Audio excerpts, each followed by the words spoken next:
Help Yoruba nation. Our people must be free. Yoruba, we have to get out of slavery mentality, slavery orientation, slavery environment, slavery vicinity, slavery situation, slavery circumstances. We have to get out. Help Yoruba nation. Help Yoruba nation. Help Yoruba nation. Help Yoruba nation. Our gbogbo agitator. Ìkọ̀kan ò lè ṣe gbogbo agitator wa. Àwọn olórí wa ìkọ̀kan ò lè ṣe yín o. Yoruba lover ìkọ̀kan ò lè ṣe yín o. Yoruba people. Tẹ́ ń jà fún òmìnira Yorùbá. Tẹ́ ń jà fún ìgbésí ayé ìrọ̀rùn Yorùbá. Tí bá sòmìnira kì í ṣàwọn òmìnira ni mò ń sọ. Yoruba nation tiwa ni mò ń sọ. Yes, àgbòmìnira rí. Òmìnira ló gbélé wa lọ́wọ́. Gbogbo àwọn àgbàlagbà wa elébi ni wọ́n náànú. Wọ́n ṣèyàn. Ẹ gbà bẹ́ẹ̀. Ó ṣe jẹ́ pé ẹ̀yin ìkàlẹ̀ pẹ́ láyé. Ògùn kan tẹ́rí ṣe nìyẹn. Ẹ̀rí mi ìṣẹ̀lẹ̀ yẹn. Ògùn ẹyọ kan tẹ́rí ṣe nìyẹn. Ó ṣe káwọn Awólọ́wọ̀ wà láyé. Ó ṣe káwọn Díàgbọ́n wà láyé. Ó ṣe káwọn Bọ́lá Ìgè wà láyé. Àwọn ọ̀kà bíi Tinubu, bí àwọn onídìrí tó ń sáré gbogbo ọmọ Yorùbá nation kiri. Àwọn foreigners people ti pè mí. Wọ́n ní kí n bá wọn tẹ̀ sí ẹ lójú. Wàá gbọ́ sọ́nà bàbá.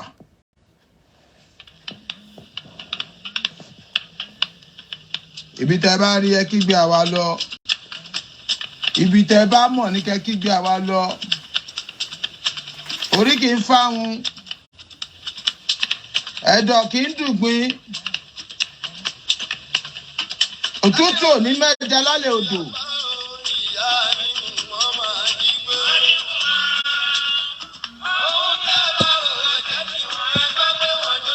Nǹkan tẹ́ bá rò máa jẹ́ ti yín o. Àwa ò lépa yín o. Tó bá dójú ẹ̀. Onítìrí a máa fi sí tiẹ̀. Gbà ìgbà tá à ń bọ̀ láàní sọ. A máa fi sí tiẹ̀. Gbogbo wèrè tó ń ṣe yìí must stop. Gbogbo àwọn olórí burúkú tó kọjá. They must be dismantled. We are not getting anything from you. The pain and sorrow. Àtìgbà tó dídé since you came. Onítìrí, the only thing we benefited from you or gaining from you or you contribute or contributed to this movement is a pain and sorrow. Can't you ashamed? Ìyá wèrè yìí. Ìyá ṣì yìí. Ọ̀rẹ́ni burúkú mami. Kò ní dá fún ẹsẹ̀. Àyìnlá bá wí.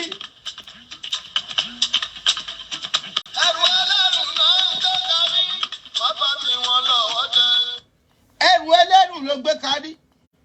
Onídọ̀tí. Onítìrí. Onídìrúrùn. Ìyá monopause. Ẹrù ẹlẹ́rù tí ọkọ̀ ẹ ló gbé kárí. Mo lọ ti jábọ̀ tó nókù lọ́rùn. Tó fà tiẹ̀ sọ́wọ́ gẹ́gẹ́. Gbogbo owó tó kọ ẹjí. Tí ìrìn gbà wọ́n fún yín kọ́bọ̀. First born ọkọ ẹ kò release owó for anybody. Ìwọ gan ò níṣẹ́ lọ́wọ́. Ó di yahoo mọ́ ọ lọ́wọ́. Ó ń lépa àwọn ọmọ Yorùbá nation.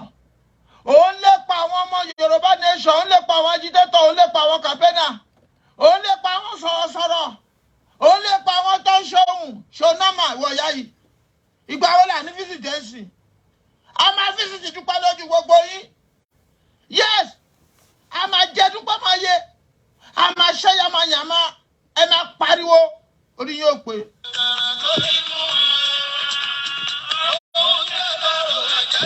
Nǹkan tó ló máa jẹ́ tiẹ̀ Dúpẹ́. Eré tó bá sá, ó máa sá kú ni. Olódodo ní kúsápọ̀ òṣìkà. Gbà ẹni eré tó bá sá pẹ̀lú àwọn ọmọ tó wà lẹ́yìn ẹ̀. Ìwọ tó pè ní Dúpẹ́ Àdíjàtù. Onídọ̀tí. Àlẹ́ Abíọ́lá. ó máa sákú ni o. Kò sóríire tẹ́kùté ṣe inú wo ló ń gbé. Gbà! Kò sóríire tẹ́gbàrá ṣe òfò ni. Gbà! Òfò lòjọ́ máa ń ṣe máa ń rọ̀dànù ni. Dúpẹ́ ó máa rìn wọ gbogbo ẹ̀yìn ni. Because gbogbo nemesis máa catch up lórí ẹ̀. Gbogbo eré tó ń sá ó máa dà sí ẹ lórí gbẹ̀yìn.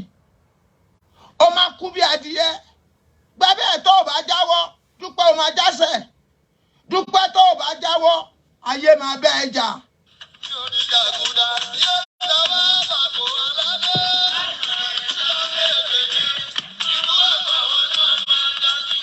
Jàgùdà ni ẹ́ látìgbà tó ti dé. Òun tọwọ́ bọ Yorùbá nation lápò ni. Òun gbà wá ni. Òun dágbórú. Ó jẹ́ ká move forward. Gbogbo àwọn ìyá tó dá tó wá Yorùbá nation tó support. Ó fa ọmọ rẹ̀ brainwash orí pé àwọn ìyá yẹn ò gbọ́n. Yes, àwọn ìyá yẹn wà desperate. Ó bà yé wọn jẹ́. Ó wá lọ ń sáré àwọn ọmọ Yorùbá nation. Má tún ṣe bẹ́ẹ̀ mọ́, ó máa sákú ni. Dúpẹ́ ó máa sákú ni. A sì máa tẹ̀ka gún gbogbo yín lójú. Eré lẹ́ ń pè. Eré lẹ́ ń pè. Wait, let the time come. A máa tẹ̀ka gún gbogbo yín lójú. Bẹ́ẹ̀ ṣe pọ̀ tó. Kò sí nǹkan tó lè ṣe Dúpẹ́. Ó máa forí ẹ̀ gbé ni. I promise you.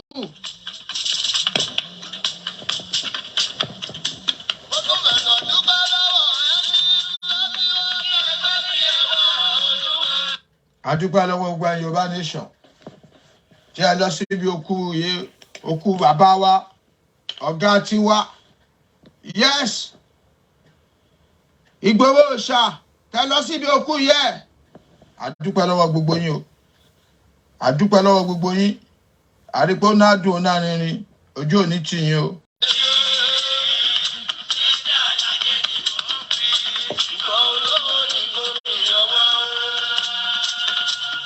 Ẹ dáwó sí Yorùbá nation.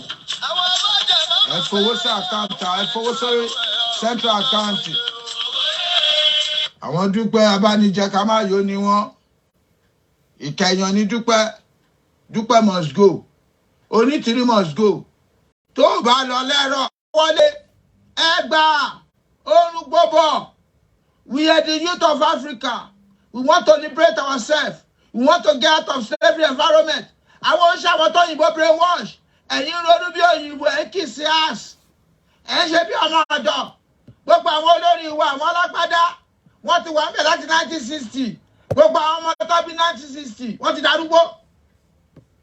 Wọ́n gbádùn ilé ayé wọn. Àwọn bàbá yóò kú. Àwọn tó dá láàrin wọn ló ń kú. Wá ìtìkà tó ń pẹ́ láyé. Ẹ wà àwọn ọ̀kà bá ṣe pẹ́ láyé. Nigeria must divide. We want military to take over. Yes, we want military to take over because civilian government is not helping us. Civilian government are stealing government. They are puppet. We cannot talk. We can talk under military. And we will talk under any military today.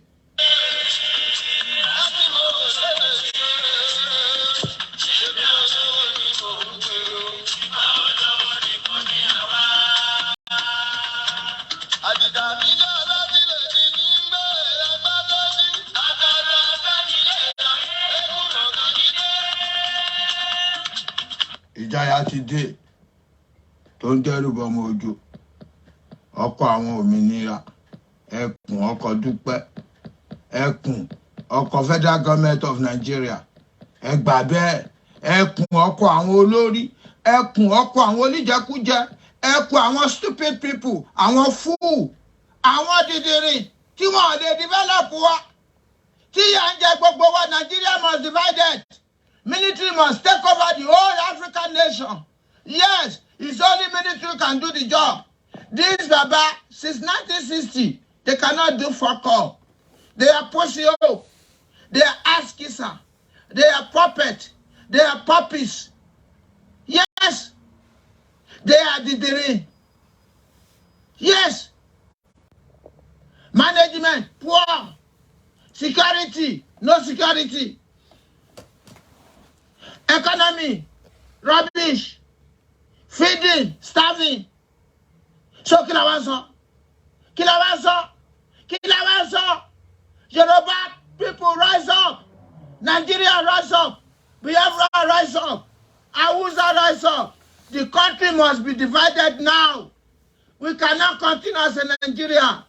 Yes, if we continue as a Nigeria, we are using by Western world. That is a copy of Western world. We must break the name. Yes, Yoruba must stand. Biafra must stand. Araba must stand. We have to create division of labor and everybody live in harmony. Yes, we cannot continue as Nigeria. It cannot work. It cannot work. And we don't want civilian government.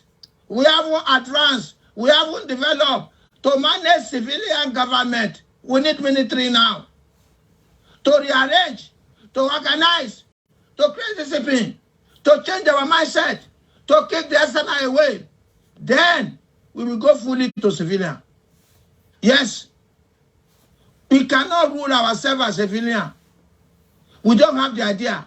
We don't have the ideology. We don't have the capacity. We don't have the mentality. We don't have the sense of ruling ourselves as a civilian. We need military. Tinubu must go. Tinubu must go. Now. Yes. Up Yoruba nation. Up Yoruba nation. Up Yoruba nation. Up Yoruba nation.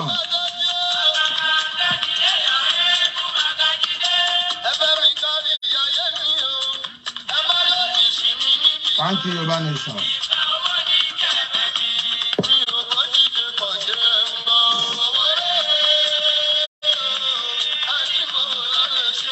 Ẹni mo wò ló lè ṣe. Dupe must go. Dupe must go. Onitiro must go. Àwa ò bó ṣiṣẹ́ pọ̀. Yes o. Olówó la fẹ́ o. Àwa ò bó ìwọ tó lówó Dúpẹ́ tó gbowó wọ Yorùbá nation ìwọ akúṣẹ̀.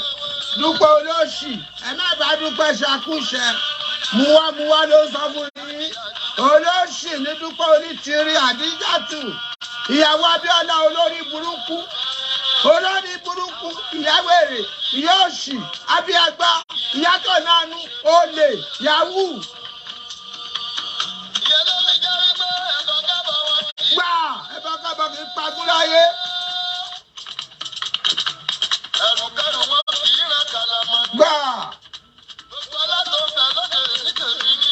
Gbà tí Yorùbá nation ló ń ṣe òṣì ní ti òmìnira òṣì ìbànújẹ́ ẹ̀ ń sáré náà ni àwọn fẹ́ẹ̀kì olóògùn lẹ ló ń bá gbogbo owó tẹ̀ ń gbà lọ́wọ́ wa náà bẹ́ẹ̀ ni wọ́n lẹ́sẹ̀ ní wọ́n lọ́wọ́ ní wọ́n gbogbo ẹ̀ wọ́n ní ẹ̀ ń sáré wa ẹ máa kú dànù gbẹ̀yìn gbogbo yìí bẹ́ẹ̀ pàtó ẹ̀yìn wèrè. Olóṣì ní Dúpẹ́ olóṣì ní Àdíjàtù olóṣì ní àwọn Abíọ́lá olóṣì ní Abíọ́lá gangan òun náà gbé wa lówó gbẹ̀yìn náà ni olóṣì ní Tinubu òun náà jí wa lówó náà ni olóṣì ní Babangida òun náà gbé wa lówó ni olóṣì ní Buhari òun náà gbé wa lówó ni ó lé ní gbogbo wọn àwọn tó nílé iṣẹ́ àwọn wèrè.